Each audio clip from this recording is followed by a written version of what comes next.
So it looks like both Pramila Jayapal, who's the leader of the Progressive Caucus in the House, and Van Jones, a host on CNN, were on Bill Maher's show. And they both actually educate Bill Maher here on Bernie Sanders and his electability. Now, there's this new talking point. I don't know where this came from, which is, oh, Bernie Sanders at the top of the ticket may affect down the line Democrats, because now they've lost on whether or not Bernie can win the primary. They've now also lost because of numbers as to who would be the best candidate to defeat Donald Trump. And so now they're pivoting to this nonsense. I don't even know where this comes from, where this idea comes from. But let's go ahead and check this out.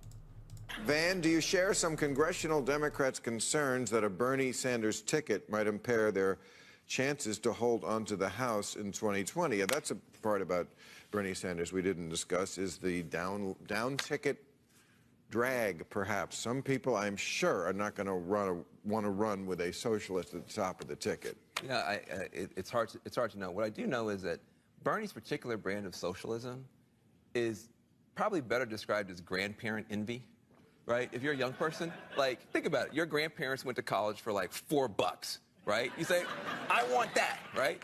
Your grandparents, they get sick, if, they got Medicare, they want to see a doctor. I want that.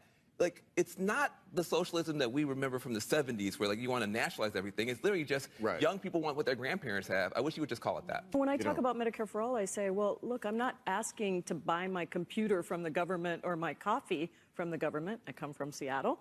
But I do want my health insurance guaranteed and paid for by the government. And I think that is a distinction that's really important to make. We have gone the same route of putting up somebody who is much more moderate, who plays to independent voters, a tiny slice in the middle. And here we are with Donald Trump. I mean, you got, Jim Messina saying in 2016, I wake up every morning and I drop to my knees and pray, God, give me Donald Trump.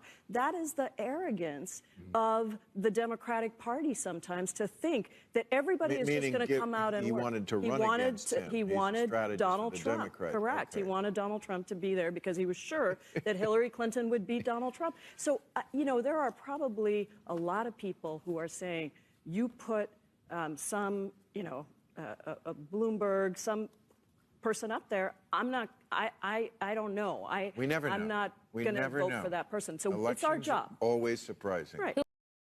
So yeah, of course, I am one of those people. If Bloomberg is the nominee, I am not voting for him. In fact, if Bloomberg's the nominee, I may have to leave the Democratic Party, because I don't think I want to be a part of a party that's dumb enough to nominate an oligarch like Michael Bloomberg there. Now, what I like is how they essentially they educated him there on Bernie Sanders' socialism, right? So everyone calls him a socialist.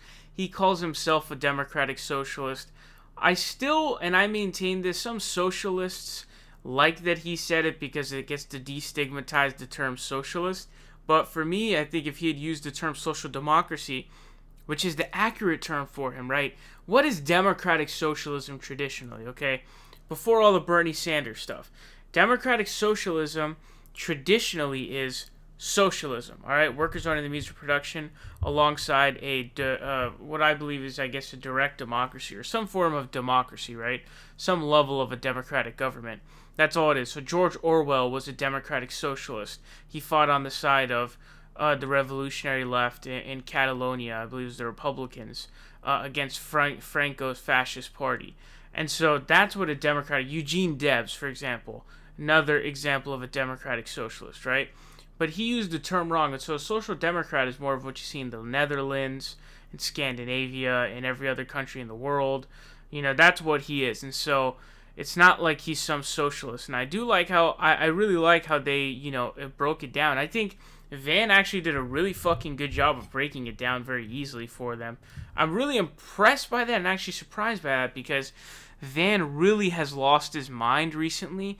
And so to see him so on point and just like so on the money with his explanation, pretty remarkable stuff there. And again, and by the way, to Pramila's comment about how like a moderate candidate who plays to independence, moderate candidates don't even play to independents. Bernie Sanders, this is polling data, Morning Consult GE polling data, which shows that Bernie Sanders performs far better than all the other candidates against Donald Trump amongst independents. So he's actually playing towards independence. So she actually should rephrase that.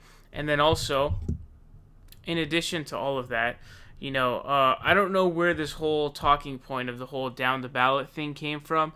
If anything, it's going to make it even better down the ballot because there's going to be an energized movement of young folks coming out to vote that you've never seen before, way more than Barack Obama.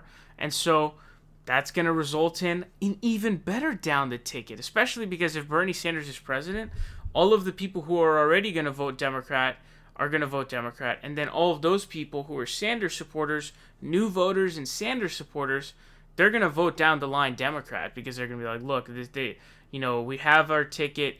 Bernie Sanders is on the ticket. He's at the top. And so that will actually get them more. So I don't know where this nonsense comes from. There's this idea that you have to be moderate to win these races.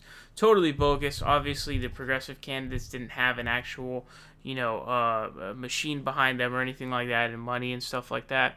And so it's just this ridiculous talking point. But I'm very glad that this nonsense was shut down by both Pramila Jayapal and Van Jones.